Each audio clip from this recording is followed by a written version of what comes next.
Peace, I'm back. And welcome to what I call Rational Lens Podcast. You understand? This is Rational Lens Podcast. I'm your host, Zahudi Atmos Minkafare, also go by the name of Rock Barzini. This is my podcast where I'm breaking down information, trying to give you the real truth. You understand? This real truth and trying to bring focus of logic and reasoning. So that's why I call this podcast Rational Lens Podcast, where logic and truth come into focus. Your third eye being your lens. Because if your lens is not focused, then you can't see things clearly. And that's what I'm here to do. Your cousin, what's good? And so this one is called George Washington and his Moorish ancestry and the rewriting of the Constitution. Because a lot of people don't know that George Washington was black too. So Obama wasn't the first black president. And before George Washington, we had 16 other black presidents. You understand? And George Washington and the founding fathers were also dark-skinned black or mulatto. You understand? Before your Europeans assimilated themselves in. You understand? This was all being ran by black people. You understand? So this is part 2. You understand? So I left off, I was talking about the 5 civilized tribes. Your Choctaw, your Chickasaw, your Cherokee, your Muskogee, and your Seminoles. And we talked about your Iroquois. And I was talking about how your elite Moors, yeah, they got a book out. He was dark-skinned mulatto. Yeah. But exactly in the book that you're talking about, it's another book. That's in the book you talking about. I forgot the name of it, but one book that I read, they said he was straight dark-skinned. So either or, he was black, because we know that mulatto people are black. You understand? And so George Washington was black, and I'm going to tell you about his ancestor, the Moorish Nicholas Martial. He was a Moor, he was a Huguenot, and he came from France, and he was related to George Washington. So George Washington had black blood inside of him. You understand? But let's get through this first. We was talking about the 5 civilized tribes. We was talking about the Trail of Tears. And the reason why we were talking about the Trail of Tears, because when the elite Moors came from Europe, they pushed the indigenous Aboriginal Native Americans west to Mississippi. And so this is what happened during the Trail of Tears and the Indian Removal Act. You understand? So I was reading about the Trail of Tears when we left off from the first lecture. It says the Trail of Tears was a forced displacement of about 60,000 people of the 5 civilized tribes between 1830 and 1850, and an additional 1,000 of Native Americans and their black slaves. And I told you that part is a sabotage of the truth, because they be sabotaging the truth in these Wikipedias and in some of these books when they telling the story. We were never slaves. The Native Americans were never slaves. They were all black, melanated, big nose, big lips, high cheekbones, prototype. And we never were slaves. And chattel slavery wasn't in effect then. Chattel slavery is what was created by the Caucasians, who assimilated themselves into the situation and wrote themselves into history. You understand? The original Native Americans were dark-skinned. And when we talk about slavery, it wasn't chattel slavery. Yeah, they went to war, like I said. Yeah, there probably was war with certain things and people took people hostage, but they never degraded the humanity of a person. You still was allowed to read, write, know math, science, medicine, be educated, and all these things. You know what I'm saying? And the only thing was you had to incorporate yourself or assimilate yourself into the tribe that took you hostage. So the only thing you did if you was Cherokee and you went to war with a Seminole, just say by example, they didn't put you in chains, they didn't whip you, they didn't lynch you, they didn't do things like that to you. The only thing they said, now you take on our culture, our traditions, our culture. That's the only thing. You were still allowed to have a living and be a man or be a human. You understand? So chattel slavery didn't exist. So when they talk about their black slaves, we got to dodge the sabotage. That's another way of Europeans sabotaging the truth. But that's why I'm here doing this, because we got to use our logic and reasoning and deal with the facts to break these type of sabotage tactics of the truth. It says, within that were ethnically cleansing by the United States government. And when they talk about the United States government, they're talking about your elite Moors. Your elite Moors set up the United States Corporation that was incorporated in 1871, where George Washington became the president. I told you, there were 16 other presidents before George Washington, and George Washington himself was black. He was a mulatto black. You understand? And he had black ancestral, and I'm going to tell you about Nicholas Martial. He was a black Moor that came from France. He was a Huguenot. And remember, George Washington come from the Huguenots. And we're going to talk about who the Huguenots were. You understand? They were another black group of people who were chased out of during the Inquisition of Spain. And they went to France. And they hid themselves or incorporated themselves into Protestant religion, like Lutheran, Methodist, Anabaptist, Seventh-day Adventist, Calvinism, so forth. You understand? They had to hide themselves or incorporate themselves into these Protestant religions so that they wouldn't get killed. So when we talk about the Huguenots, or when we talk about those black Moors that came from Spain and Portugal, who were chased out of Spain and Portugal, they were Jews and they were Muslims. And they went to France, South France, and they incorporated themselves, or should I say, assimilated themselves into Protestantism. And you got different aspects of Protestantism, right? But let me finish reading this Trail of Tears, right? It says, as part of the Indian Removal Act. So when we talk about the Indian Removal Act, this is what we're talking about when your elite Moors came over here and they pushed the indigenous Aboriginal Native Americans, your Cherokee, your Choctaw, your Chickasaw, your Muskogee, and your Seminoles. You understand? They took land and resource from them and they pushed them west of the Mississippi. And this is where you had something called the Trail of Tears. Because during the Trail of Tears, a lot of your Aboriginal indigenous Native Americans fought for their land and resource. They didn't want to give up their land and resource to these elite Moors. So that started the war between your elite Moors that came from Europe, who were under Britain, who got their independence with help of your Native Americans. And then later on, another war took place with your elite Moors and your Aboriginal Native Americans, which we'll call the Indian War. You understand? But this was all under the Indian Removal Act, right? The Indian Removal Act was the United States government. When they say the United States government, they're talking about your elite Moors who came and incorporated in 1871 the United States, and George Washington rewrote the Constitution, which turned it into the United States Constitution of America. And they had it in all capital letters. And we know the capital letters mean corporation.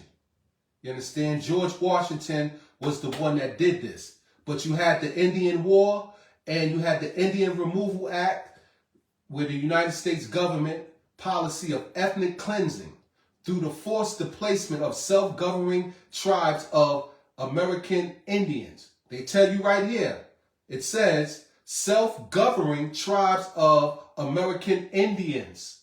So before your elite Moors came over here from Europe and conquered and robbed and stole land and resource and enslaved these Native Americans, they already were self-governing themselves. They already had a constitution. They already had a government. They already had an economic system.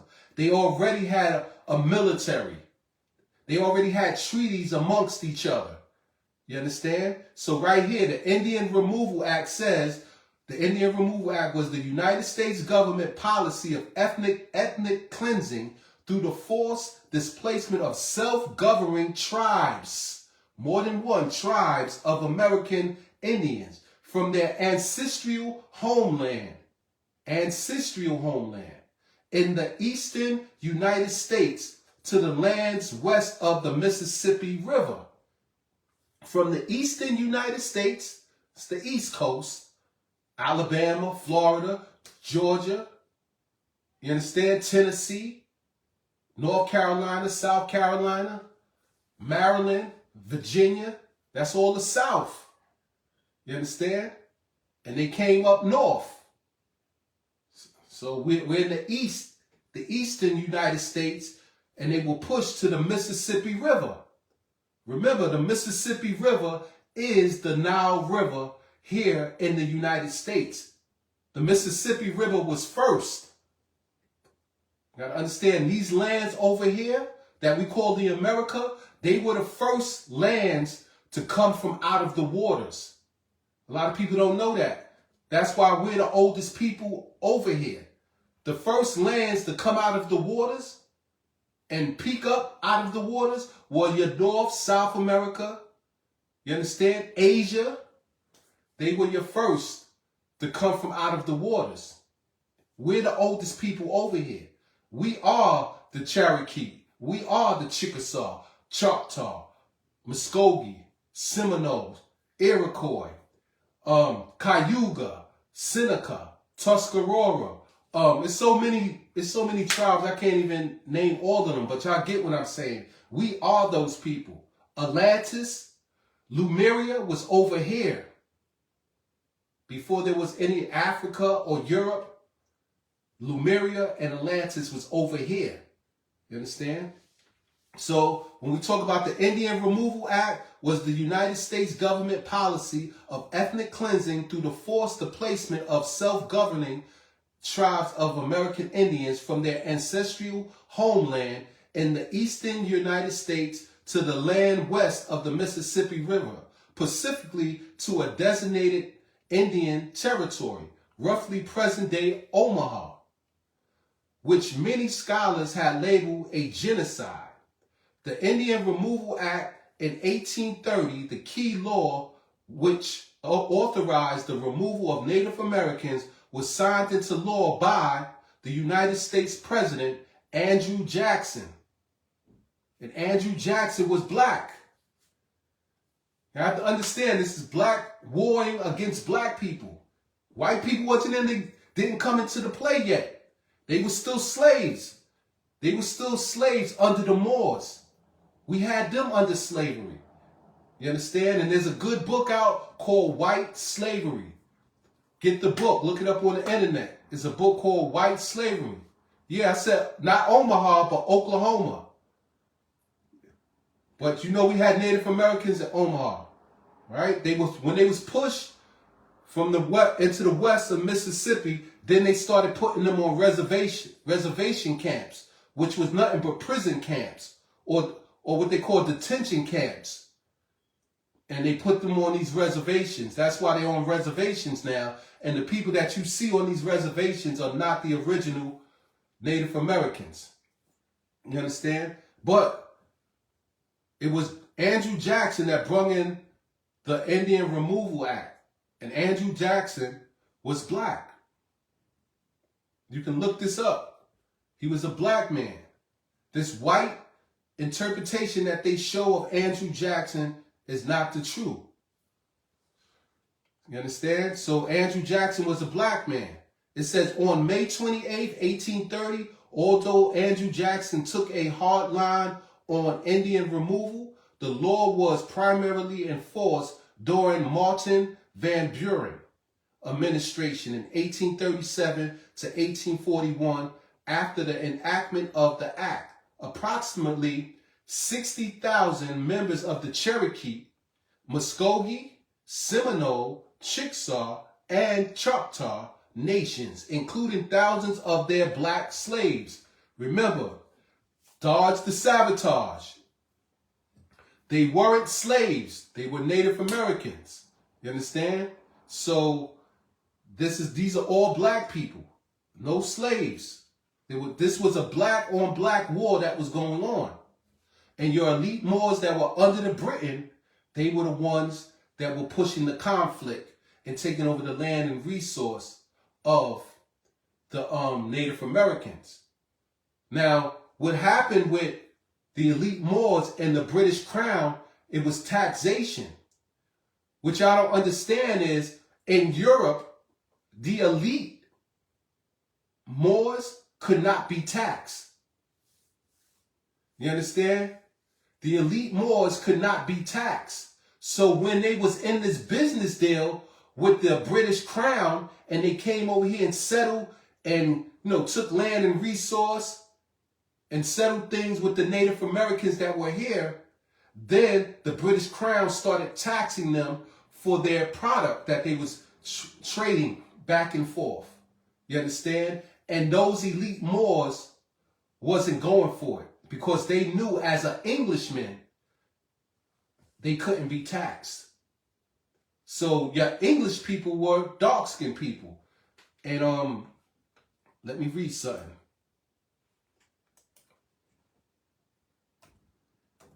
And this is real important.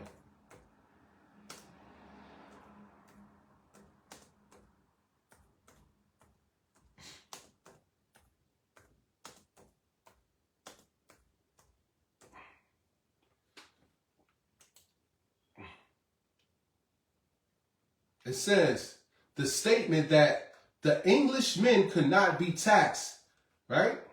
In England, all men were subject to various taxes through history. Through the right to be taxed only with consent was a central issue during the American Revolution.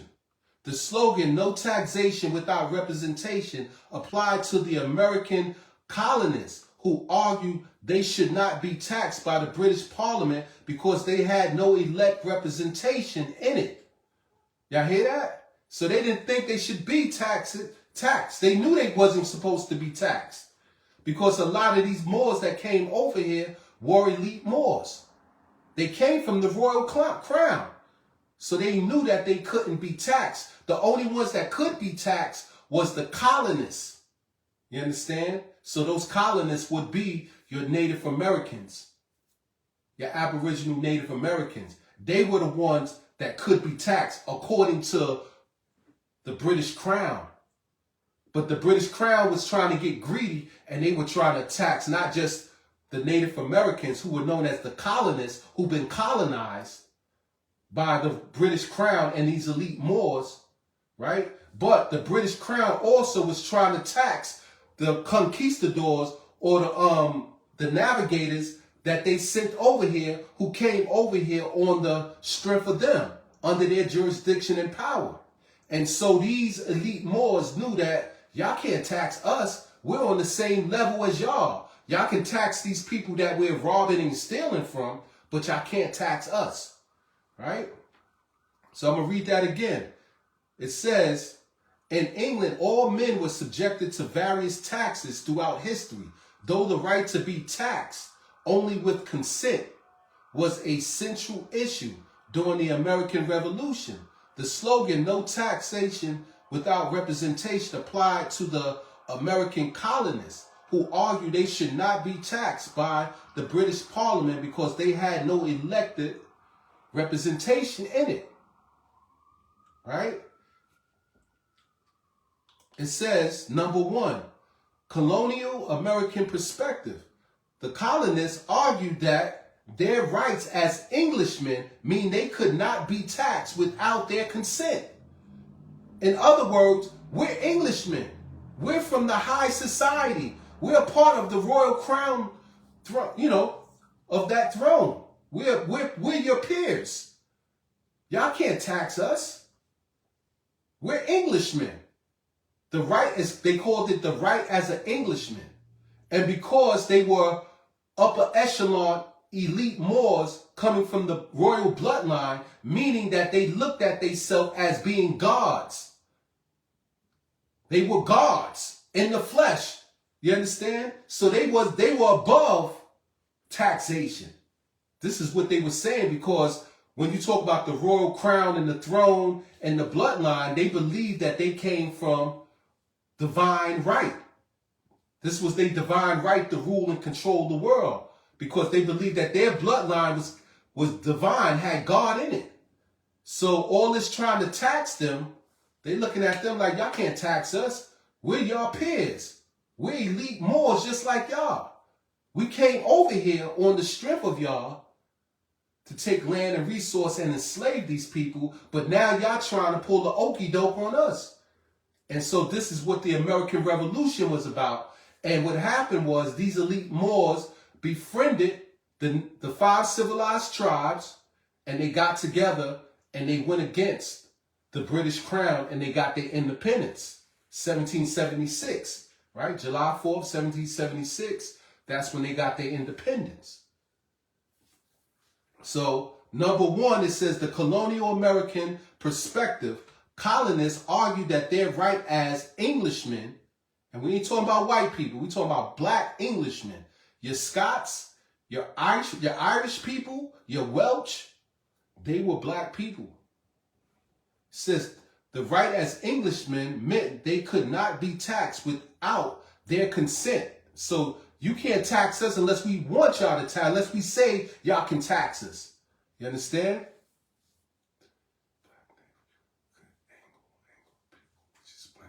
Yeah, that's where you get Anglo-Saxon. You understand? But these were dark-skinned people. You understand? Speaking English. Your original English, Anglo-Saxon were dark-skinned. What you say, cuz? That's why. People take the land. Fact. That's fact, Chris. So number 2, it says the British perspective.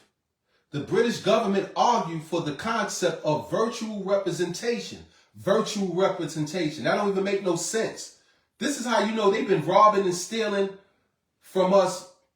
They had game to rob and steal from us from the beginning. And this is our own people. So when we talk about black people, all dark-skinned folks ain't kin folks. Because they even had game on their own people of how to rob and steal from them. You understand that? Virtual representation. That don't even make no sense. Virtual representation. That means that ain't nobody there. Virtual don't mean real. Virtual is a hologram. Right?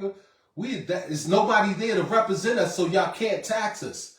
And on top of that, we're on the same level as y'all. We elite just like y'all. And only way y'all can do that unless we allow that. We're sovereign. We're kings. We're queens. We come from that bloodline. Y'all can't just put us in some type of economic trick bag like that. Right? So the British perspective, the British government argued for the concept of virtual representation, suggests that members of parliament, right? Members of parliament represented the interests of all British subjects, including colonists. Number 3, historical content.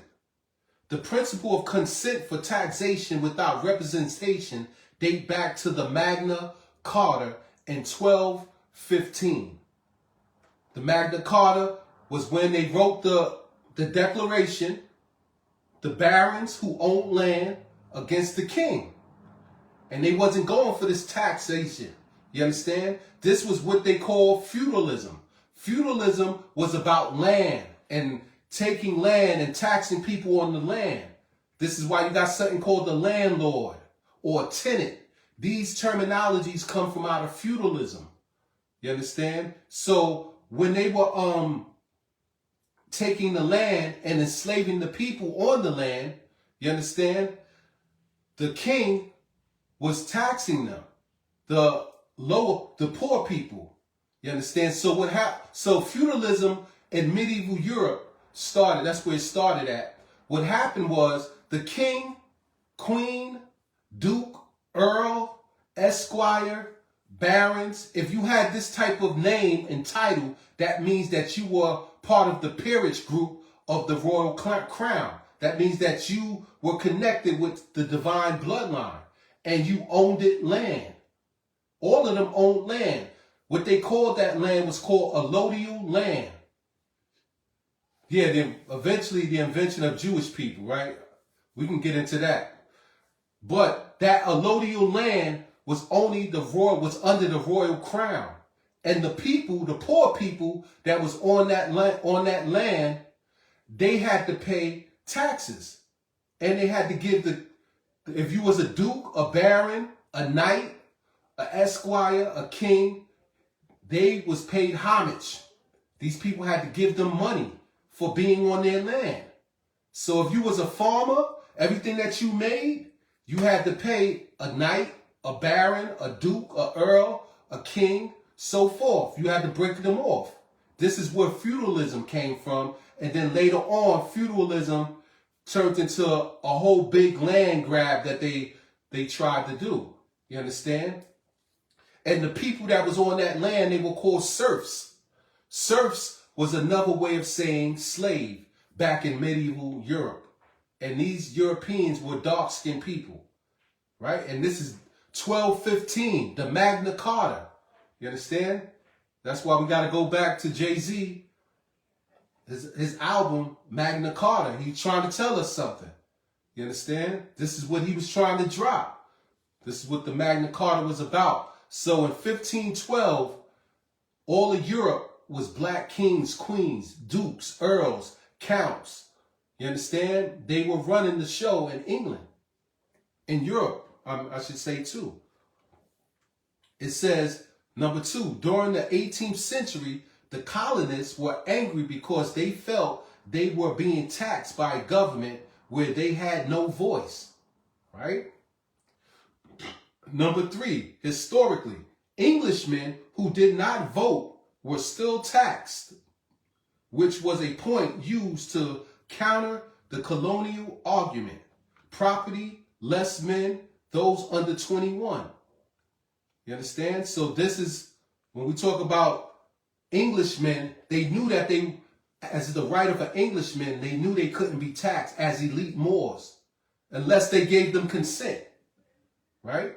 So this is what that was about. And this is why the American Revolution took off. You understand? And this was the reason why they got together with the Native Americans, your Moors, your elite Moors, and your indigenous Native Americans, your Chickasaw, your Cherokee, your Choctaw, your Seminole, and your Muskogee got together and they helped these elite Moors get their independence in 1776 from Britain.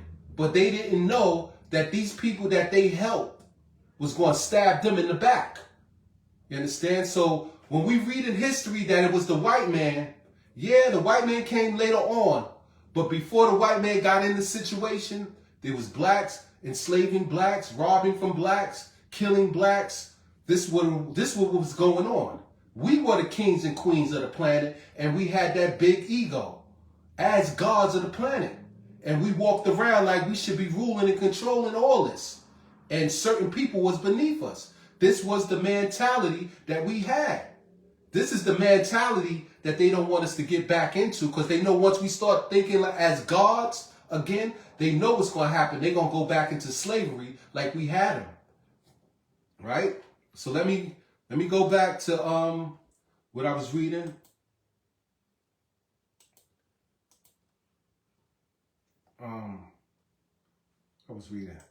We was talking about the Indian. We talked about the Indian Removal Act, right? Andrew Jackson in 1830, May 28th, took a hard line on Indian removal. The law was primarily enforced by Martin Van Buren. And all of us that come from Brooklyn, well, we got a street named after this guy, Van Buren. Van Buren Avenue. Van Buren Place. This is the guy, you know what I'm saying?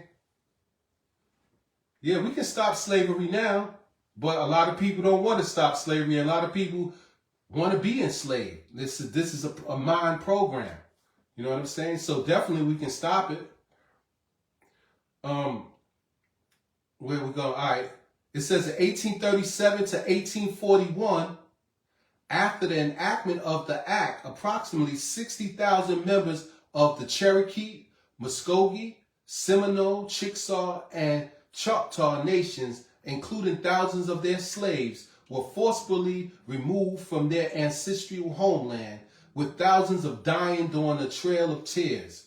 So when we talk about the Trail of Tears, this is what happened during the Trail of Tears, the Indian Removal Act, and these Native Americans were pushed west to the Mississippi. So all of us that got people that come from down south, this is what was going, this is what, you know, they were the people. You understand? So you had the Indian Removal Act, part of Native American genocide in the United States. The routes of the Southern removal, location the United States, the date 1830 to 1847, targeting the Native Americans in the eastern United States. Attack type, death march, population transfer, ethnic cleansing, and genocide. There was 8,000 plus Native Americans killed. The perpetrators were your United States federal government, the United States Army, the state militia. So when we talk about the United States federal government, we're talking about the elite Moors and the incorporate United States Constitution that was rewritten by George Washington. Get to the point in Britain where the Moors were splitting power with the whites during the time. Well, you got to understand, all right, cuzzo, the Caucasians assimilated themselves into the situation. You understand? So from 1215 all the way into the 1500s, you had nothing but the Moors, the elite Moors that was running things in Europe. They ran Europe for 700 years. You understand? And then what happened was you had the barbarians, your German barbarians or your Indo-Germans or your Indo-Aryans who came from Central Asia. They weren't from Europe. They came from Asia. And they were fighting and warring amongst each other. They were in their barbaric state during the Iron Age. You understand? We have to go back during the Iron Age once they started to learn how to shape metal and make helmets and make chest plates and shields and stuff like that. That, you know, that was all a part of their war campaign. You understand? That they used to control and dominate. So in Central Asia, you had Attila the Hun. Look up Attila the Hun. The Huns was warring with your German tribes. They were warring and fighting with each other. And the Attila the Hun chased the Indo-Aryans or your Indo-Germans or your Indo-Europeans. You have your Europeans who were your elite Moors, right? And you had your Indo-Aryans who came from Asia, Central Asia. And what happened was those Germans or Indo-Europeans, they were chased into Europe. You understand? And some of them was chased into India, Southeast India. You understand? This is why they call Indo-Europeans, because they spread it into Europe and into Asia, India and stuff of that nature. And what happened was you had something called the Roman Empire.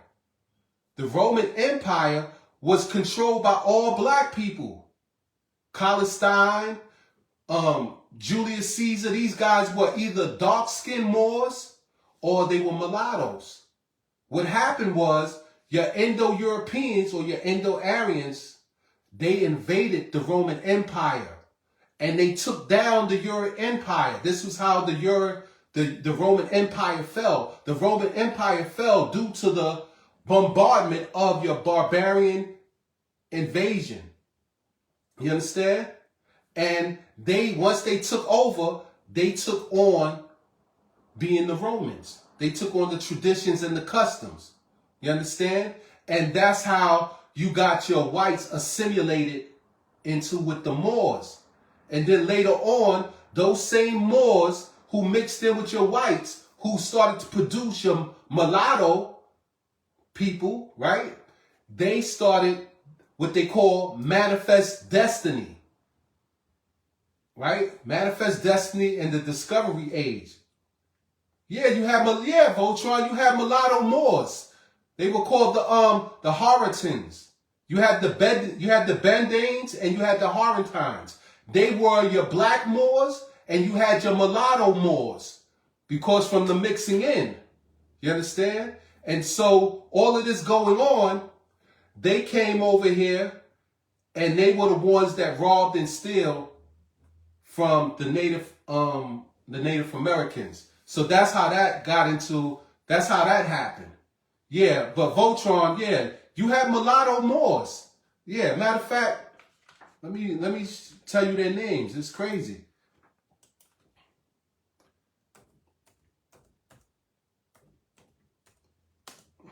I don't want to get too far off the subject, but that's a good question. You know what I'm saying? So check it out.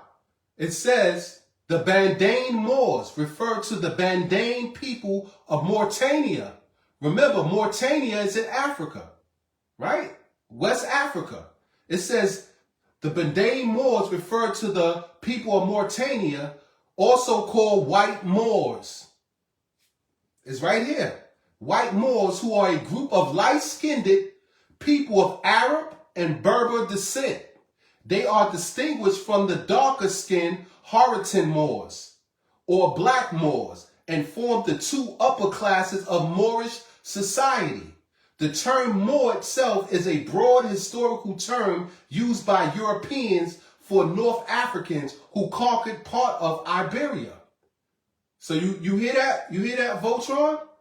They were called the Bendanes. They were your white Moors, but they were mulatto. And then you had your darker skinned Moors. So in the Moorish society, the upper echelon was all black. And then under them, you had the mulatto Moors. Yeah, the white Moors, the Shriner Moors. Yeah, the Shriners and all that. That's where all that come into play. You understand? But they were Moors. So when I talk about the founding fathers, like George Washington, Alexander Hamilton, Quincy Adams, these guys some of them were mulatto. You understand? Some of them was black. You understand? So, yes, they were called the Bedanes. And the darker Moors were called the Horittans.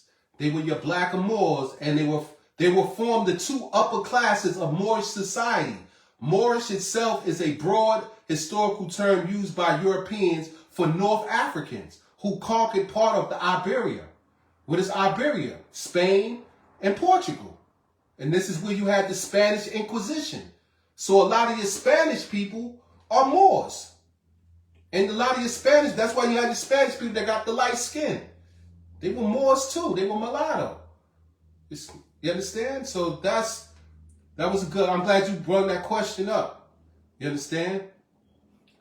So when we're talking about the Indian Removal Act, that's what the Indian Removal Act was. Your elite Moors fighting against your Aboriginal indigenous after they helped them get their independence from the crown of Britain. You understand? And Andrew Jackson, he was one of those white Moors. He was a white Moor, a mulatto, you know? And how the white Moor thing happened, remember, the word slave comes from the word Slav. The Slavics or the Slovakians. The Moors was conquering these white Slavians or your Slovakians and putting them into slavery. You understand? You see them in those old movies where you see those white people rowing the boat and the guy got the whip and he's fucking whipping them. And you like, how did white people, that was their form of slavery. But they ain't showing you that it was black people who was cracking the whip on them, making them move the ship. You understand? While they was in the bottom of the ship looking dirty and malnutrition and things of that nature, those black Moors was cracking the whip on them, helping them move the ship, helping them navigate through the waters. You understand? So before there was black slavery, blacks had the whites in slavery. And what they used to do was they used to sell them to the Moorish kings. And they were Islamic. These Moors were Islamic. So they had many wives. They had harems of wives. They had temples with harems, bathhouses, and beautiful women. And then what happened was the Moors were selling them to the Islamic leaders. And they were taking their women and they were integrating them into their harems. And they were having babies by them. So that's where the Moorish, the Bedains, the white Moors came from. And then eventually these white Moors took over the royal court. They kicked them out and they took over the royal court. You understand? It became more from black to being mulatto. And then next thing you know, pale skin.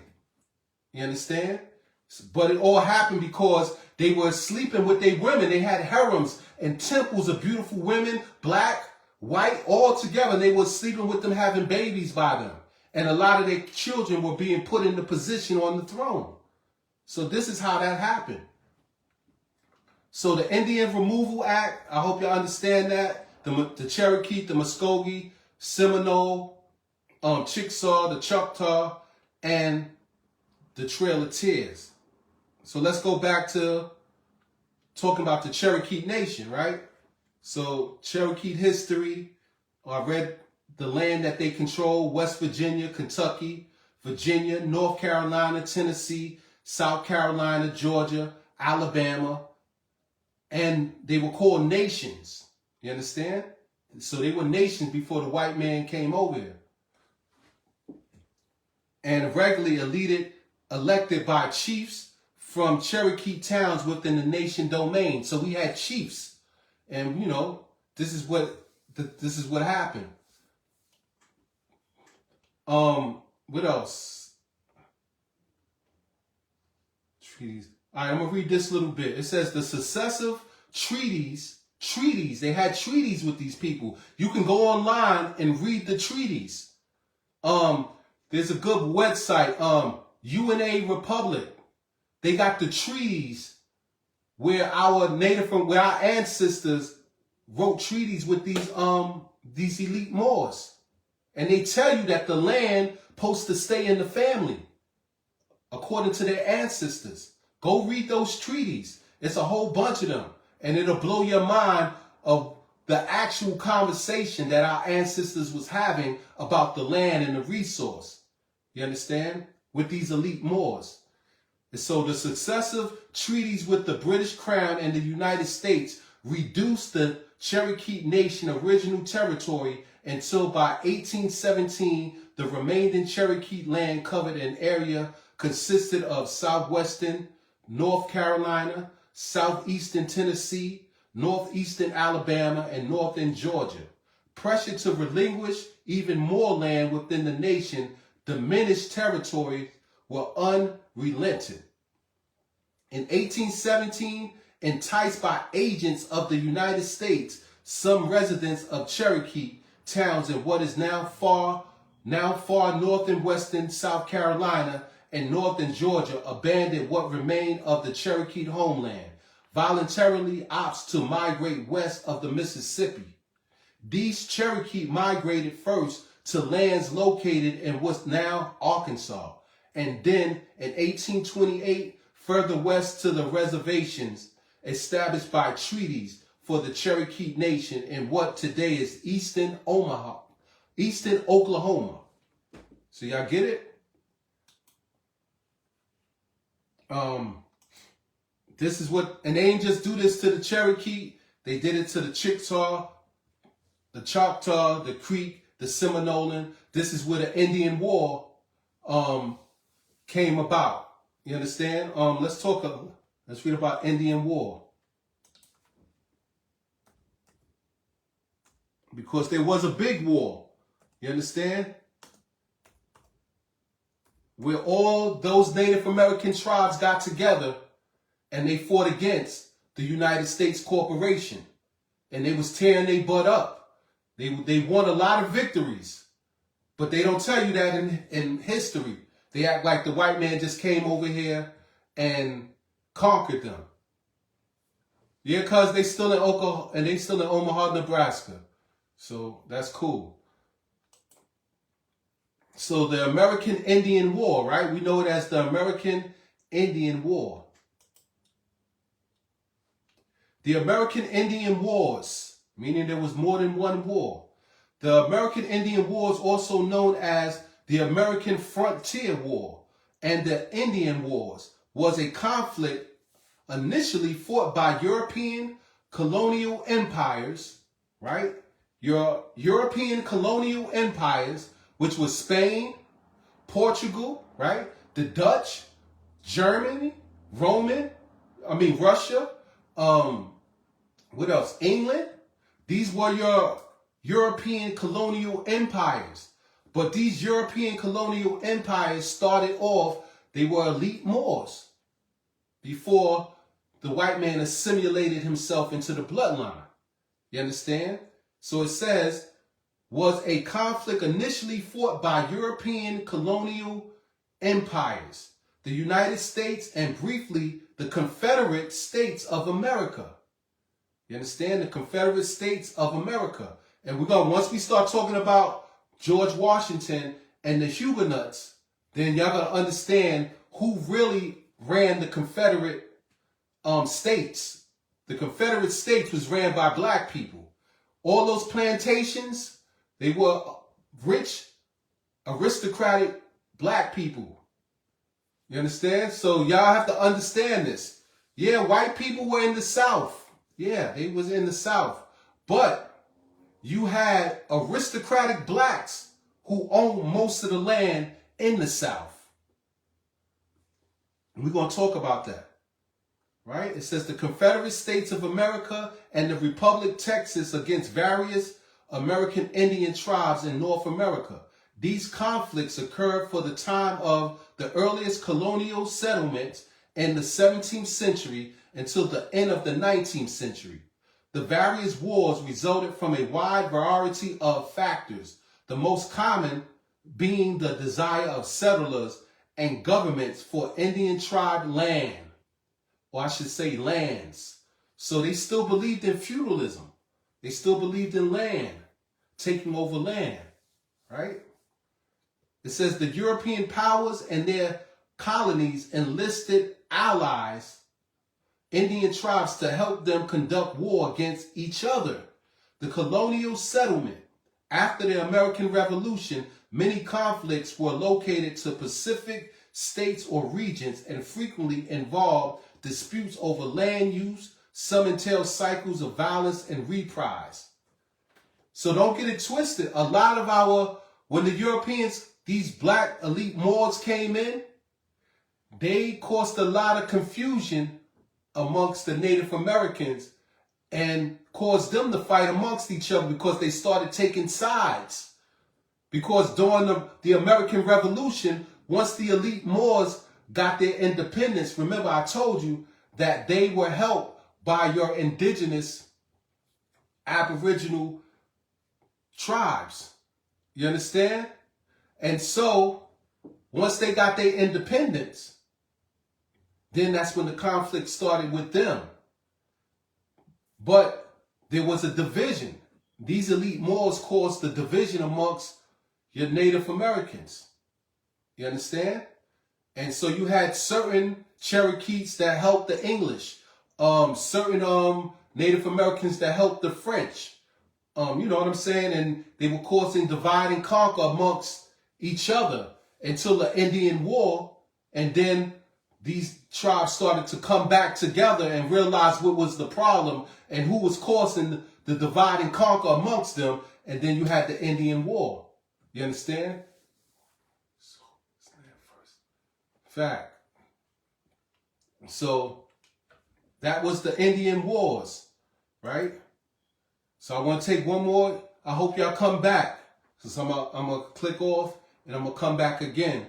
because I want to keep this 30 minutes. So come back. It's going to be part 3, and I'm going to finish breaking the rest of everything down. So I hope y'all follow me. Yo, cuz, follow me. Tell me if you want to come on, man. I can punch you in.